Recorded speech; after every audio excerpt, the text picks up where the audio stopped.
how significant was Niki Lauda in Formula One? When you look back at drivers, Matthew, people tend to talk about, was he the greatest? And they look at their records and achievements. And when that's been done, in the case of Niki, he tends to be ignored. He's not mentioned in the greats, is he? And that's because, you know, he was, as a driver, he was unobtrusive. He sort of snuck up on you. He would just, and he made no fuss. And he just got on with the job. And as a result, he isn't mentioned in dispatches as you know, one of the all-time greats, but he was, because he won 25 Grand Prix, and you know, he was a multiple world champion. But more than that, I think it's the Niki Lauda story that is so significant.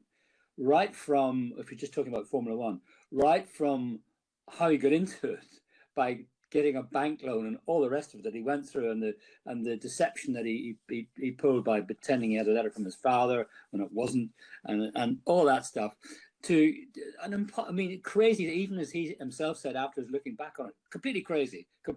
But it's what he did to get in, and this self-belief was incredible. And then that got the Ferrari driving, and as we know, it went on from there. Then you have the recovery from the accident at the Nürburgring in 1976, which as itself is an extraordinary story, So that alone is worth a massive amount in Formula One history.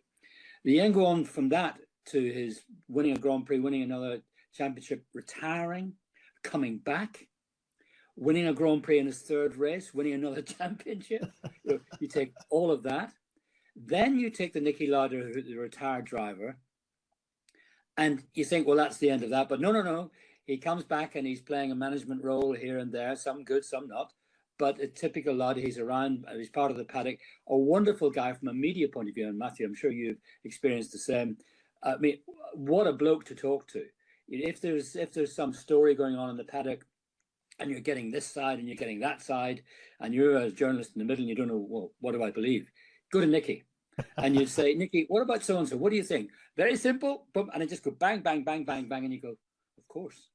So obvious, so simple. You know, he was a dream for us. And then another part about what it's not to do with racing so much, Matthew, but that Lauda Air plane crash and how he dealt with that and Boeing, I mean, which is a catastrophic event.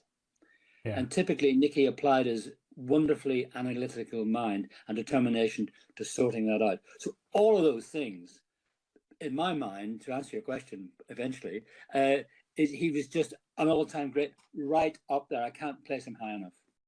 Yeah. And you listed a number of different stories. And the reason I wanted to speak to you for this story today, of course, on the anniversary of Niki's passing, is this wonderful book that you wrote, which, of course, I recommend very highly to anybody who hasn't got it on their bookshelf, as I have on mine. But how did you go about writing that book?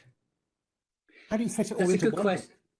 I know that's a good question, because I had no intention of writing it. I mean, it was just the last thing in my mind when he was alive. I just thought it's been wonderful to know him. It's been great working with him.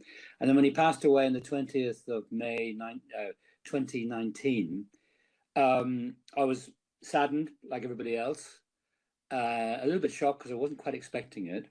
But what I wasn't expecting, absolutely, was the reaction worldwide. The enormous outpouring of love, affection, and tributes to this guy were way beyond anything I was expecting to see. And I suddenly thought, do you know what? There's a great story here that maybe hasn't been told, because there hasn't been a book on him recently. The last book was the ones he'd done, the two books, To Hell and Back, and the other one, the Niki Lauda, For the Record. We're going back some time. So I thought, do you know, there's been a lot happened since then. And at the same time, I have a literary agent called David Luxton, and he just deals in sports books. I've been with him for 20 years. And he called me and he said, have you read all the stuff with Niki Lauda? I said, yes, I have. He said, there's a book in this, you know, and you knew him, didn't you? I said, yes, I did. Well, let's get going. He said, I know, I've already made a couple of calls to some publishers. They're very interested. He is a big name. He will sell, to put a commercial aspect on it. He will sell. It's a good story. what can you do? So within a fortnight, I produced a synopsis, which is basically how you think a book would go, a rough chapter plan, what your thoughts are, how it would work. And we had Simon & Schuster, a big publisher here in London, immediately come back to, we want it, we want to do it.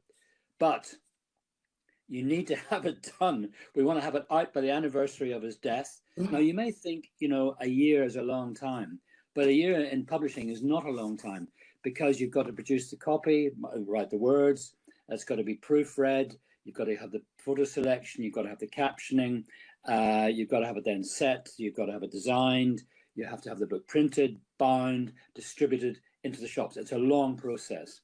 So he said, if we're going to do this deal with you, we need 80,000 words by the end of October. So I had basically 3 months. Oh. So I thought, well, I can do it. I can do it, because I know the people I want to speak to. I know what I need to do. Let's go. So we did the deal. So it happened very quickly.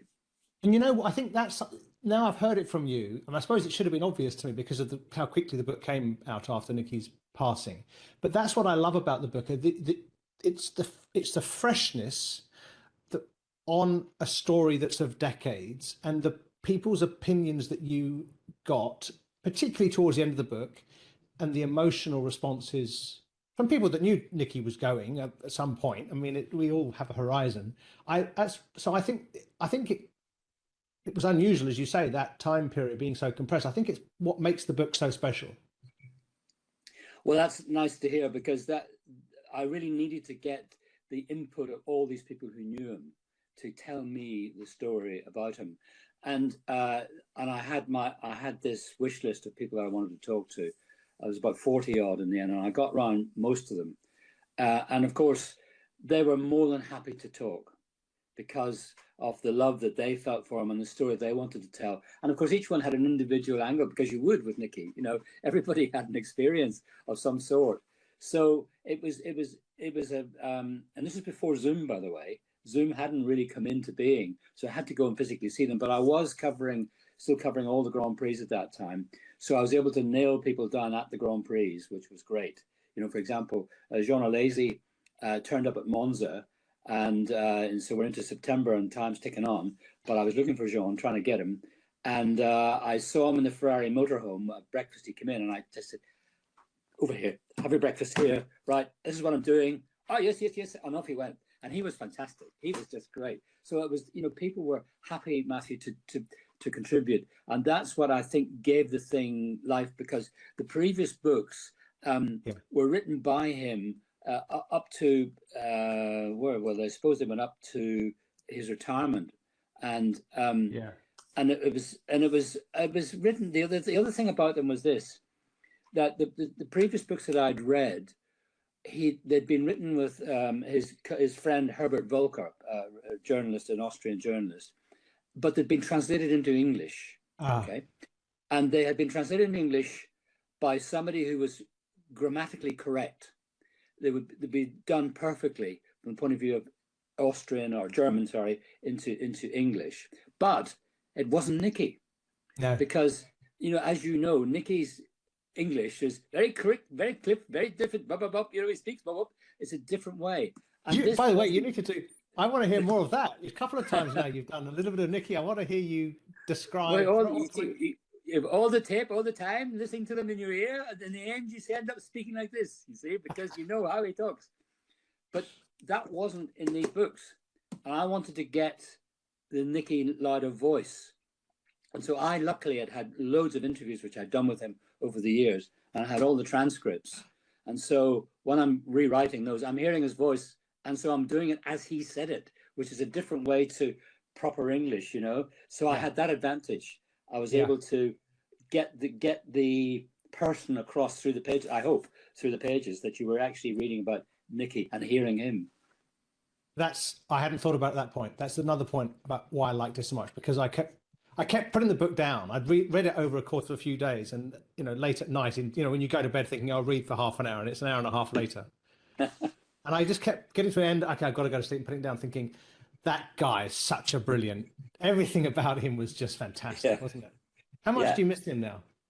Oh, loads. I mean, I'm not doing well. COVID interrupted, Matthew, and so I wasn't at the races anyway. But for me, because I'm now in my mid-70s, so and it's kind of forming a natural break that I'm now not going to be doing all the races. So, but if I was, I would miss him terribly. From the point of view of, if, as I said earlier, if you wanted the common sense view about some big fuss that's going on, you would get it. For example, right now we've got this fuss about drivers' flame-proof underwear and jewelry. You know, can you imagine what Niki would say about that if you could get the hold of him? He would be magic. It would be brilliant. So that's what I would miss terribly. Just this directness, this no, excuse me, bullshit. Just getting on with it, telling you like it is. Common sense. It's what we need so much. There was no PR speak with Niki. None at all, you know. Lovely. Yeah, totally. Oh, God bless Niki Lauda.